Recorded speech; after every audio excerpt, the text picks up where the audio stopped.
Hey, Chucky. Okay. There's my metal detecting friend. Yeah, buddy. You got the bug bad. Hot mess. That's the way it is, though. That metal detecting bug is something else.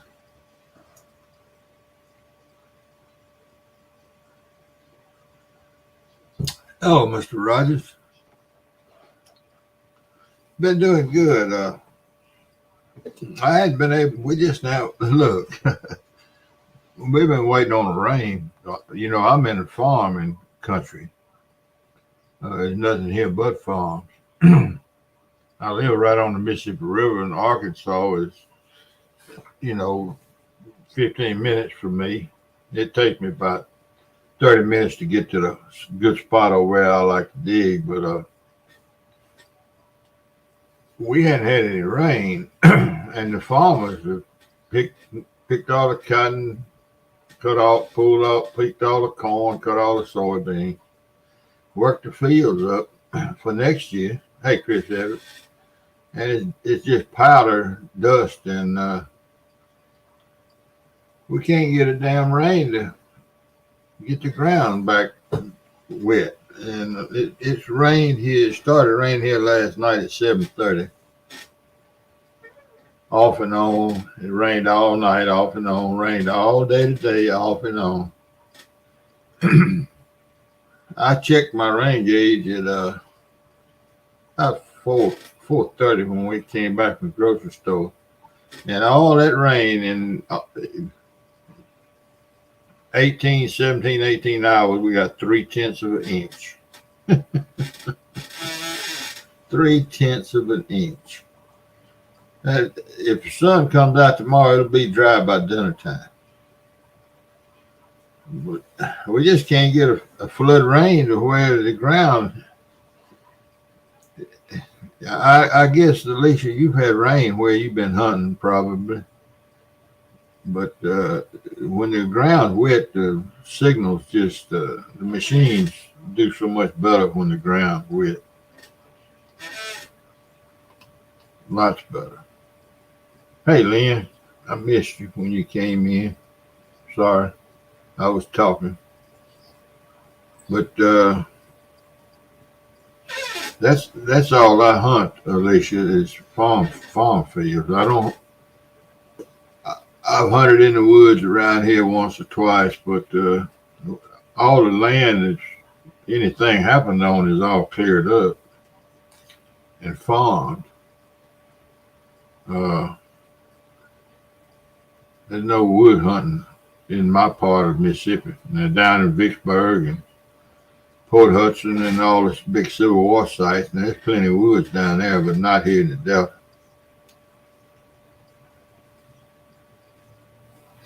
But yeah, I've shown some of the relics on here. I'm basically a Civil War guy. I don't go hunting for pennies and dimes and quarters. I strictly hunt Civil War sites.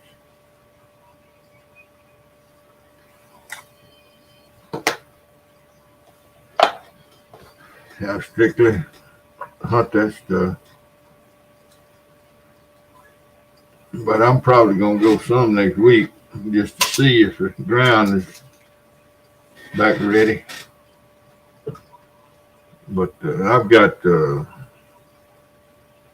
two campsites that I hunt.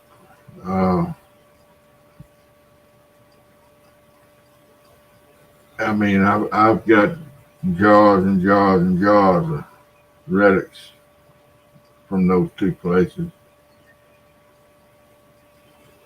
Pistol frames, lead pencils carved from bullets. Hey, Alvin. I've shown some of that stuff on here before. Those pencils that I found two that when you find a lead pencil, and it's just a piece of lead that they honed the point on, carved the point on with a knife, beat it out and made it about so long, or maybe one of them that long, one of them about that long. That's pretty personal when you, that's personal stuff that they dropped and lost. You know, they were writing letters back to their families, and I like to find that kind of stuff, but some soldier dropped, lost, hopefully made it home. Who knows? Buttons, uniform buttons.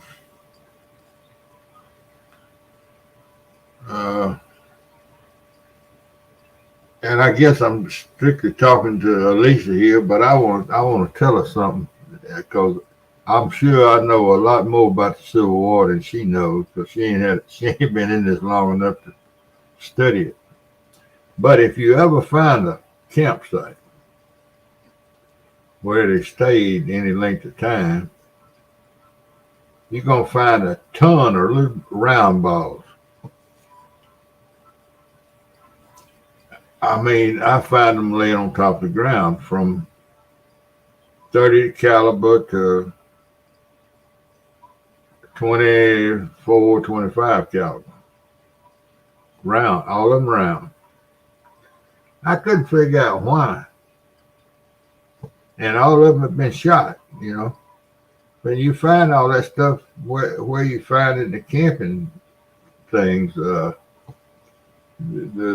buttons, the pencils, the pistol frame, the tops off of medicine bottles, the corks, and all that kind of stuff, old bottles. That's where they were camping. By I don't know what was there, but it was a spot that they used. They stayed. But you find those round lead balls, and I found them in two places, two different sites that I've hunted. One of them I don't hunt anymore because it's 50 miles from here, but I couldn't figure it out. And I was reading the official records. Do you know what I mean? The ORs, the official records. Do you know what I'm talking about when I say the official records? It's volumes and volumes and volumes of orders that went from the top down, and then the orders and the replies going back up, and all of those in volumes of books on every skirmish just about that there was, every battle. It's just pages and pages and pages and pages, and I don't know, 15 volumes, and they 1,000 pages thick. And you can buy separate volumes. You don't have to buy the whole collection is, I don't know how many $1,000 the whole volume, the whole collection cost. But I was reading, I've got one of those books on the Vicksburg campaign. Okay, now the Vicksburg campaign covers all of Mississippi, southern Arkansas, northern Louisiana, all the way to Shreveport. The Red River campaign is in there. The burning of Jackson, Mississippi. Hey, Bub, all that's in this particular volume that I bought. And I was reading it a couple of 2 or 3 years ago. And one of the officers mentioned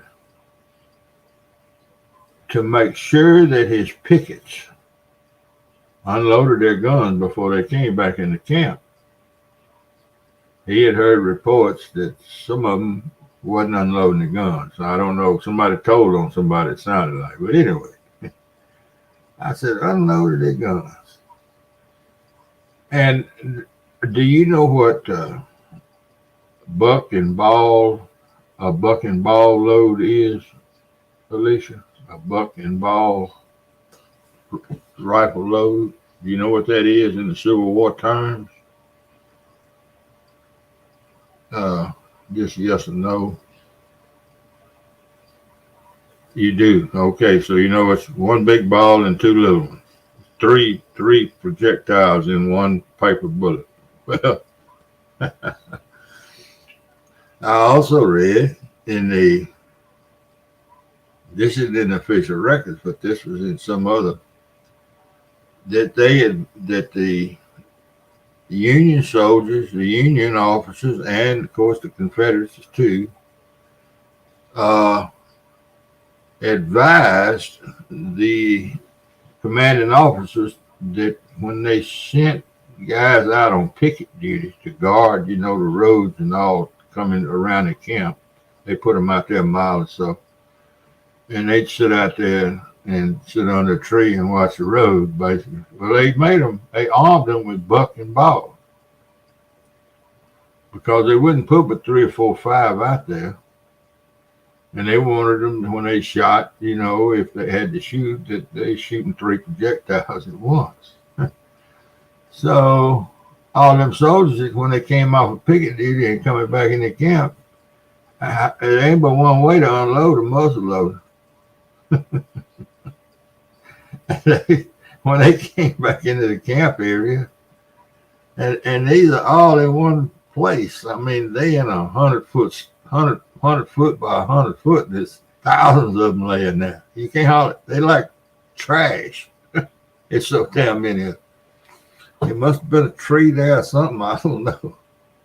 But that's what they's doing. They's unloading their gun. When they come back in the camp, they shooting at a wall or shooting something, and that's where all them bullets are. Of course, through the years, the plow tractors and stuff have moved them a little bit. They don't move them far. They just move them here and there and scatter them a little bit. But yeah, I finally figured out. I found through reading and just stumbled up on it. Why there was so many round balls in that camp. And I mean, there's thousands of them.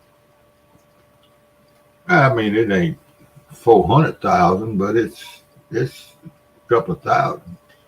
Because hell, I done found 400 or 500. It may be 3,000 of them laying there.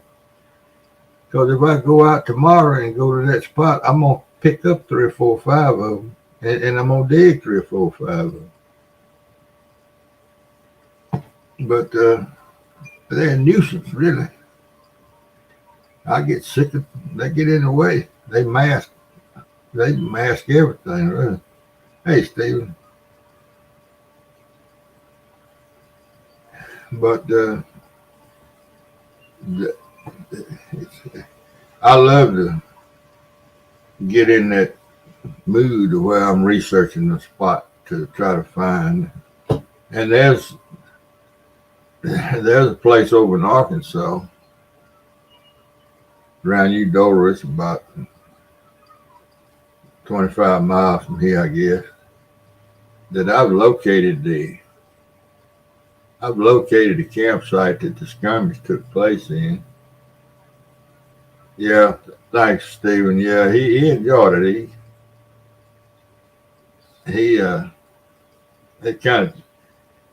It surprised me that he went right on over after I called him. He was down there by you within 10 minutes of when I called him. He just lived right down the road from where he was fishing.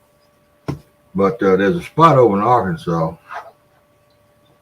that I have found, and I know exactly where the house and the gin, I know where everything was sitting in 1863, late in 1863, September, I think, after Vicksburg had fallen. And the fellow won't give me permission to go on it. And it's just a damn old pasture. It ain't a field or nothing. It's a pasture. And I mean, I've matched it on old maps. I mean, I know exactly where it is. I mean, I know the tree that it was under. And can't get permission.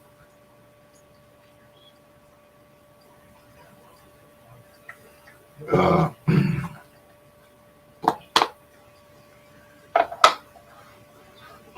there's a fellow that lives down in Monroe.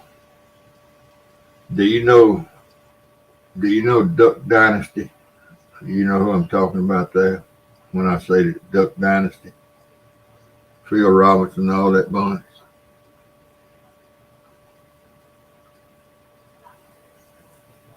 Yeah. Well, anyway, they a friend of theirs that lives down there by them invented a robo duck, I think they call it. Any duck hunters in here, the robo duck is a remote control duck. It's illegal in some states now, but you can. It stands up and wags his wings and all. It's a decoy, a duck decoy. Well, this fella that invented it is a friend of mine, and so I gave him all the information on that site over there in Arkansas because he's my age. Yeah, but I don't know. I told him in the whole deal was if he could get on there, he was gonna get call me and we'd go together. Yeah, I hunted with Jace a couple of times.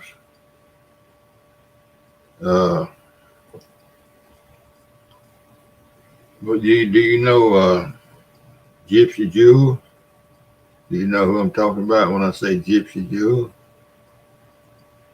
I've hunted with her. I hunted with her a couple, 2 or 3 days. In fact, I gave her a Civil War bullet. Fairly rare one from the Marshall, Texas. Yeah, Gypsy's a super girl. She's really okay.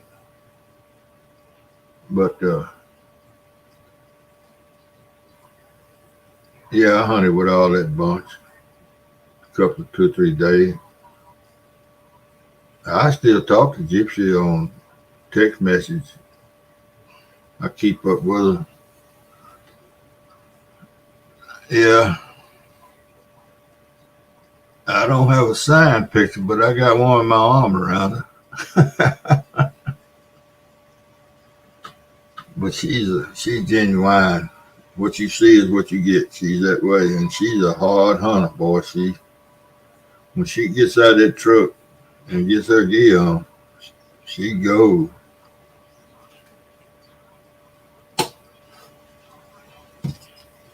But yeah, Jace was with her when I met her. There was a big group of them came over here and hunted.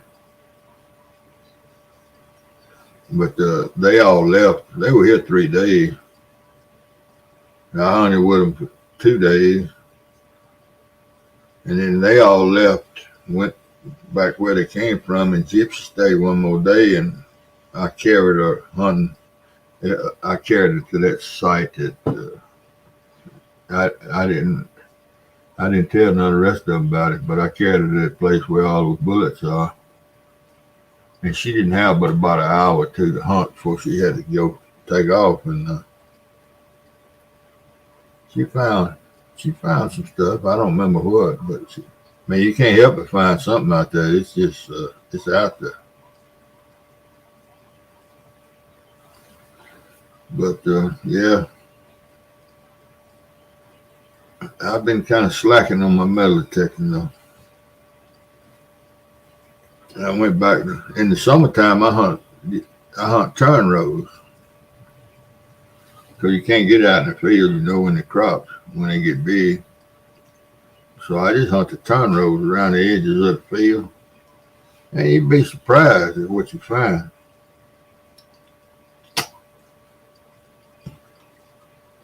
And crop fields are just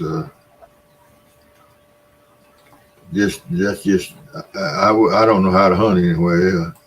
I'm gonna put this link back up here if anybody wants to join me.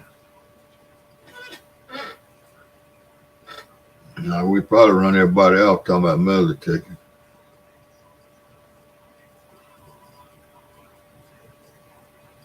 These folks in fish heads.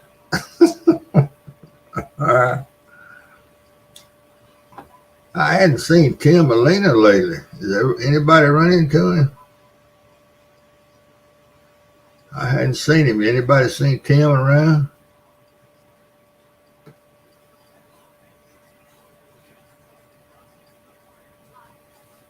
Oh boy, yeah.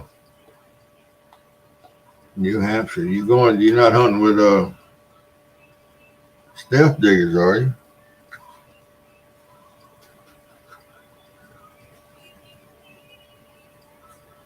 They're in New Hampshire.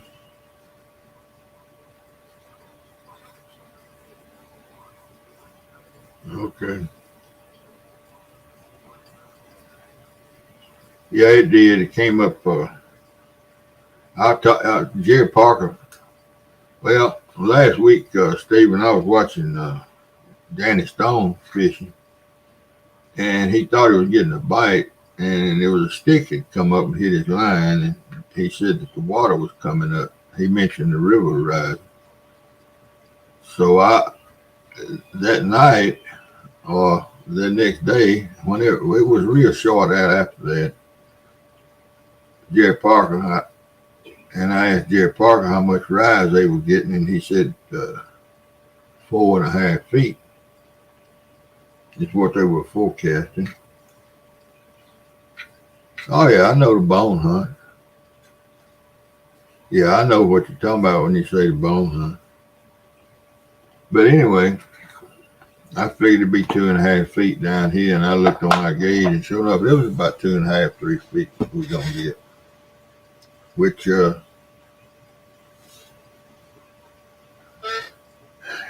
that's good. That's a good rise. We need it. That river needs some water in it.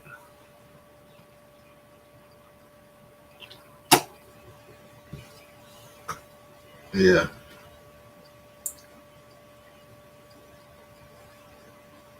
Well, why did I think the bone hunt was in Pennsylvania?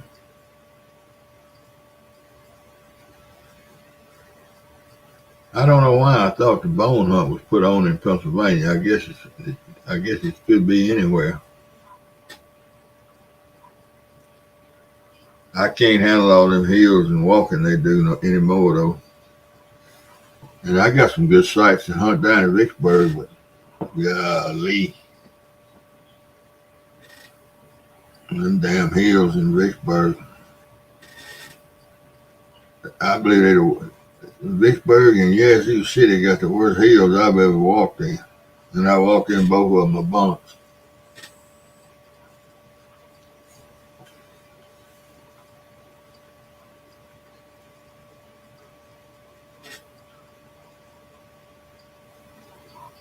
Yeah.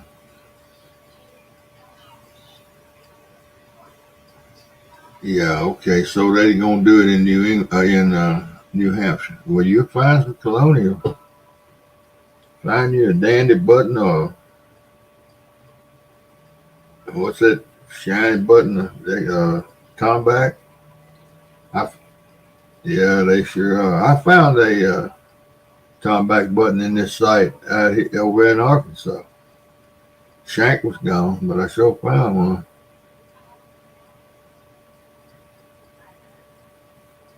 Yeah, East Tennessee. That's mountains.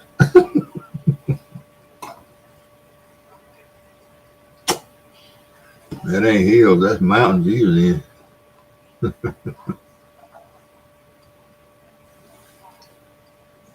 Yep. It's a wonderful hobby, though. You learn a lot if you research. You learn a world of history.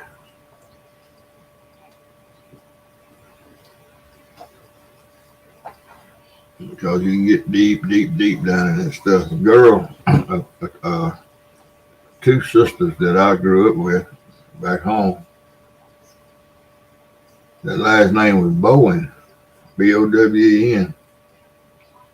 Well, I was researching a site in North Mississippi, up in Marshall County. It borders Tennessee. It just southeast of Memphis a little way. And I was researching that thing, Civil War stuff, and I stumbled across a officer named Bowen. I forget his name. A couple of years ago. Yazoo City is north of Jackson, Mississippi, about 30, 40 miles.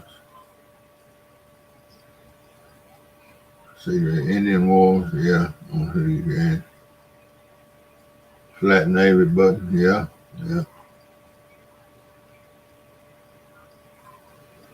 Both Eagles, one was Civil War, Indian War.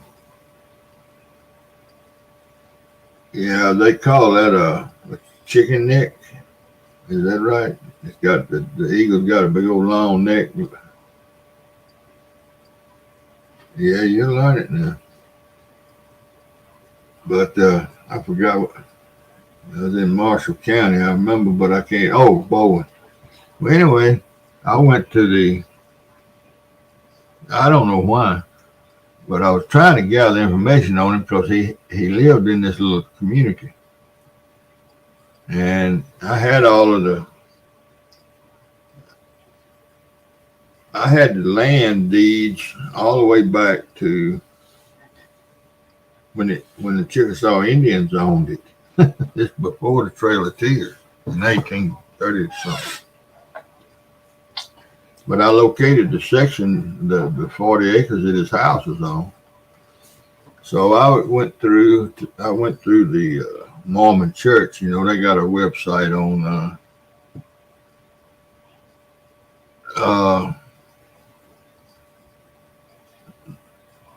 they got a website on the internet that you can research, you know, heritage and stuff, genealogy. But anyway, these two girls' daddy's name, his name was B.B. Bowen. That's what they called him. I had no idea what his name was. Like everybody, B.B., Mr. B.B. Well, anyway, when I researched that Bowen guy, I found his direct descendants. All of them were juniors, and it was B.B. Bowen, but the names, I can't remember what the B stood for, but they were some kind of outlandish name, like, I mean, it was a wild name I've never heard before. B.B. Billy Bob Bowen, you know, but it wasn't Billy and Bob, so I followed that thing all the way down to their daddy. And I wrote all of it out on a piece of paper because I don't think they'd ever done any genealogy. Anyway, I copied it all the way from, it was 1800, I guess. I drew that family line. You know how you do the thing there, and I sent it to them, and they really took them. I sent both of them a copy.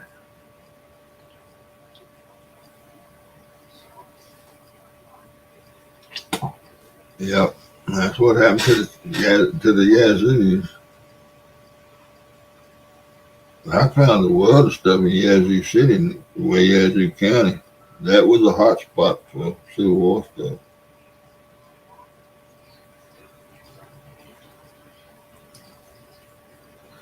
But I got books in that closet back there behind me, and maps and books. Good gracious. That is mind-boggling.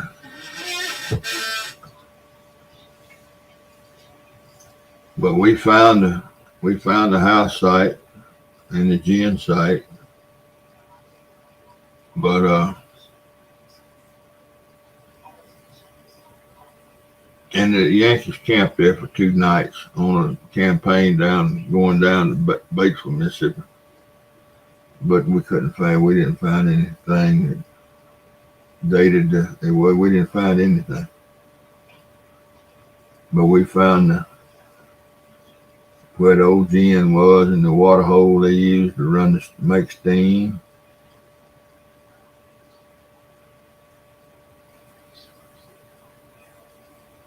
Uh, I don't know. We wasn't anything there. We hunted it a couple of days. We give it a good going over.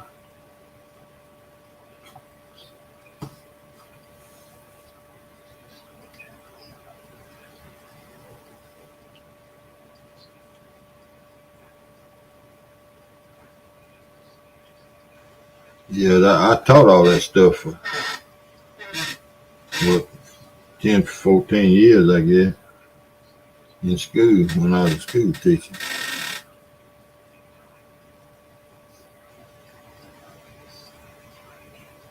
But it's just I don't know. It's fun to know it. It don't. I always said you can take what I know about the local Civil War history and $1 and might be able to get a cup of coffee. It ain't worth nothing. You just know it. Most people don't give a flip one way or the other.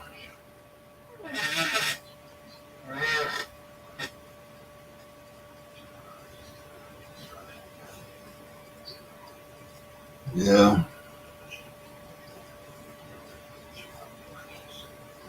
Yeah, horse tackles, mule shoes, and all that stuff. You find all that kind of stuff.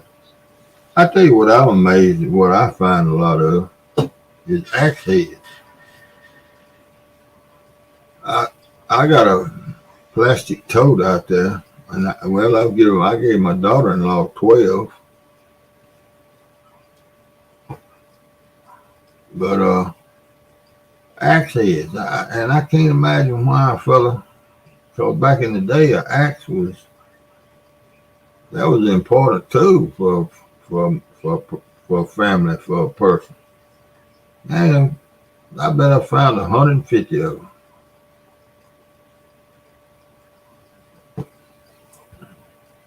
I don't know. I don't know how in the world you lose an axe, but they did. Am I slurring my words? I feel like I'm slurring my words. I've taken my dope pills for the night, and they knocked me out. But I had to wait a couple of hours before I can go to sleep.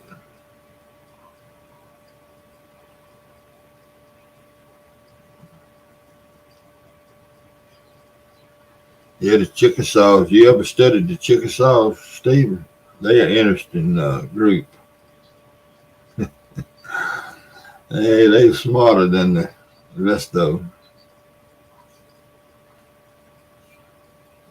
The Chickasaws or something. Okay. They went to Washington. They when they signed them up to take them to Oklahoma or walk them to Oklahoma, they left with a pot full of money. They made a big deal.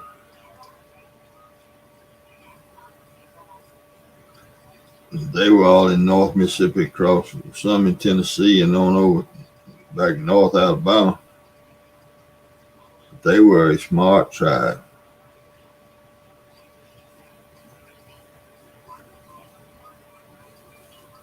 Yeah.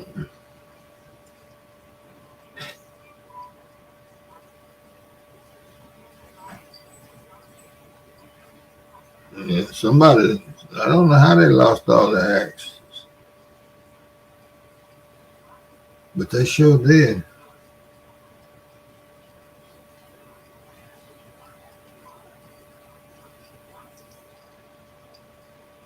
Yeah, the Choctaws, some of them stayed a while and kept their land and stayed. They didn't take the money and run.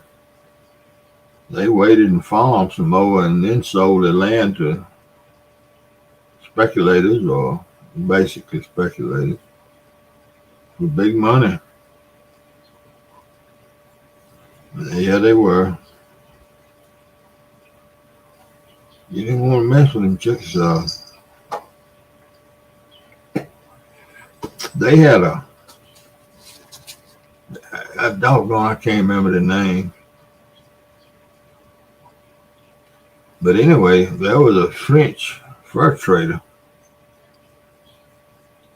who came in here when the French claimed the Mississippi River Valley. I can't remember his name. But he married one of the Choctaw women,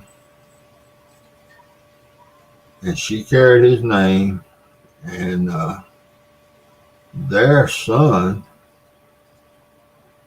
became, I don't know if he became a chief or a sub-chief, but he was powerful in the Chickasaw Nation. He was the one that went to Washington and made this trade for the money, big money, to take over their land.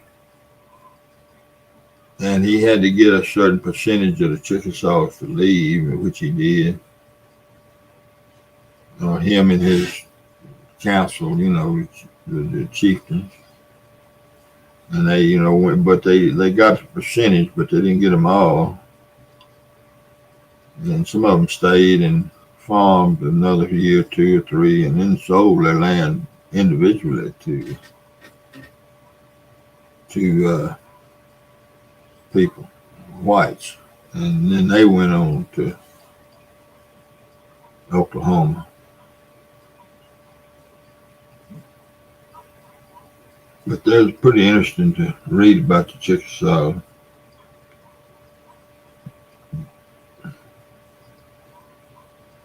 What was that guy's name? Greenwood LaFleur? The Choctaw chief talked them all into going to Oklahoma, and he stayed.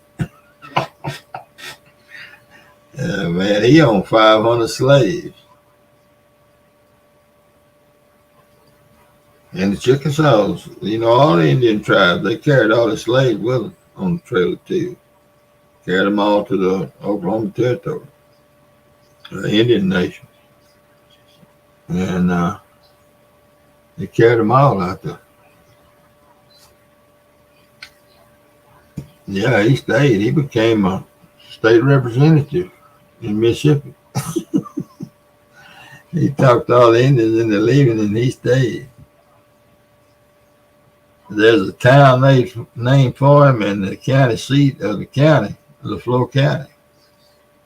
LaFleur County is his last name, and Greenwood was his first name, and Greenwood, Mississippi is the county seat of LaFleur County. His plantation was called Teoc, T-E-O-C. I've camped it. I've camped at Teoc at his old home place over there. That was back when I was young, Boy Scouts. But yeah. Stephen, I'm not gonna lie. I'm just gonna miss the numbers. I'm sure the year, but it was in the 1990s. The reason I know this, I got a good friend that's a Cherokee Indian that's he's in Oklahoma. He's in the tribe over there, the council. Yeah, that's right. Yeah, they are. But anyway, yeah, my mind is slipping on them pills. Got me kind of fuzzy. Everett, his first name's Everett, and he's a Cherokee, and of course they all worked. He was a nuisance trapper for the state of Oklahoma for his whole life, from the time he was older than he started out with game and fish when he was 18 and retired from there when he was 60 something. He worked for the game and fish in Oklahoma his whole life. He eventually became a state nuisance trapper for me. You know, go get rid of stuff for people, whatever. You know, skunks. It didn't matter anything. But anyway, we were fishing partners. We used to meet up and fish. Me and him and a bunch of other people, not just me and him. But anyway, he sent me a email. It was in the 90s, but I don't remember when. 98, 97, somewhere, you know, in the 1990s, that the Indian nations, well, the Cherokees anyway, and I think all of them did, you know, they got their own government some sort of way. I don't know exactly how that works, but they've been getting the tribe. They don't call it a tribe, but whatever it is, they all the money that they make in the casinos and everything out there, and the reparation money that they get from the government. I think they still get a check from the government.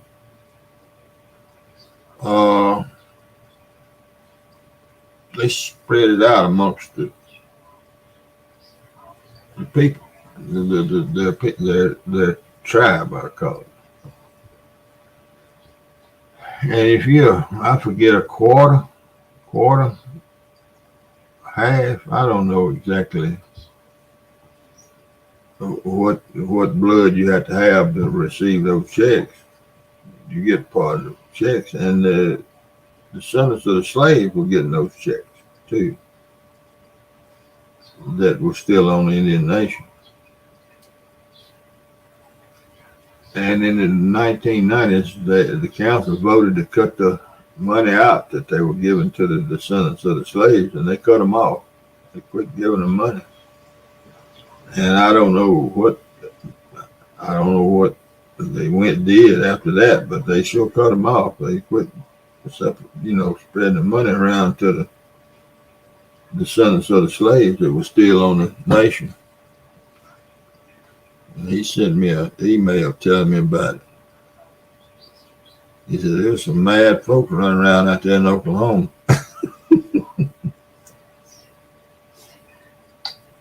But quite naturally, when they cut that money out, they'd increase the amount of money that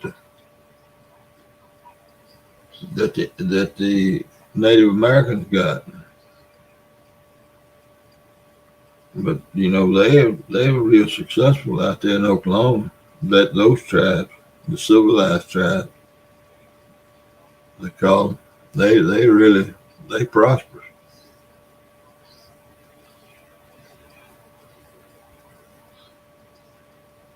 But I thought that was kind of interesting that they decided that the descendants of the slaves, they didn't need to get that check anymore.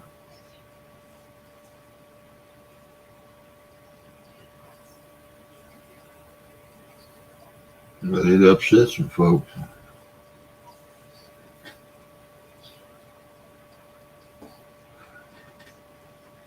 Yeah,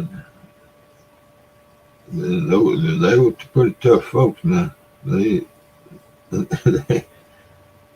were kind of rough, but they fought all the time.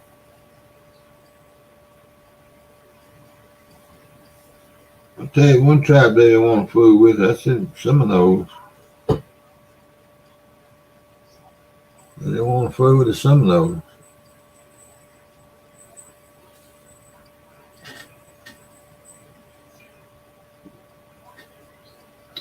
What did Andrew Jackson went down there? Thought he was going to get rid of him. He whipped the English, but he couldn't do nothing with some of those.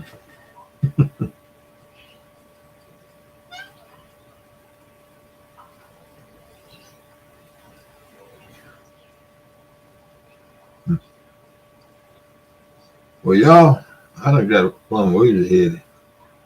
Ain't nobody I need somebody to come up here. Well, I'm fixing that to do something. Look at my eye. Man, feel rough.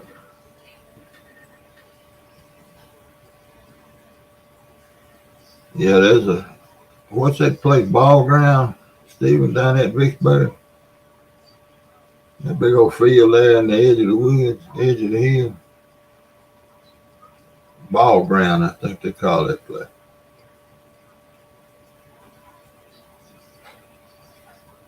That's right outside of Vicksburg, not that far.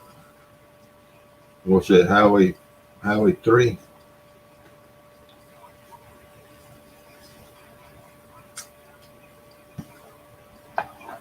Called in Civil War days. Yeah, ball ground. It's on the road sign there. I can't remember, but in the old days, Highway 3 had a name. They called it Low Road.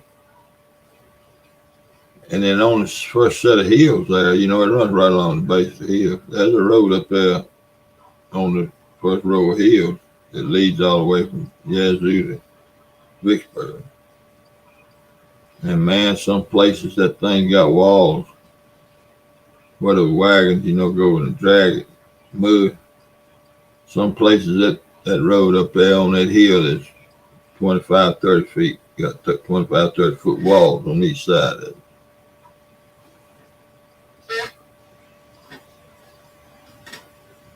And in the wintertime, they use that high road, and in the summertime, they use the low road.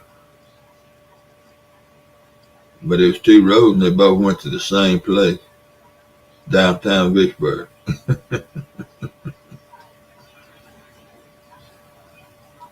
Highway 3 ran into Vicksburg right there where 61 Highway goes into Vicksburg. And then the other road's still up in them hills, and it basically went into the national park there.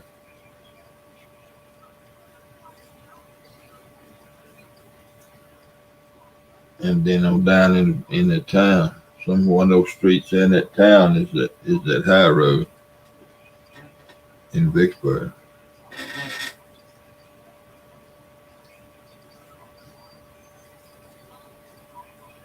But I've hunted up sections of that road, that high road, all the way from Yazoo to everywhere we could get permission anyway.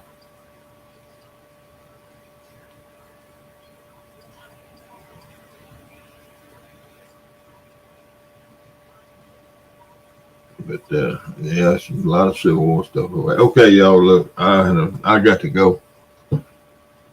I can't make it any longer. Y'all have a good night, and appreciate y'all coming up, coming in, and yeah, at Hardee, Hardee, Hardee.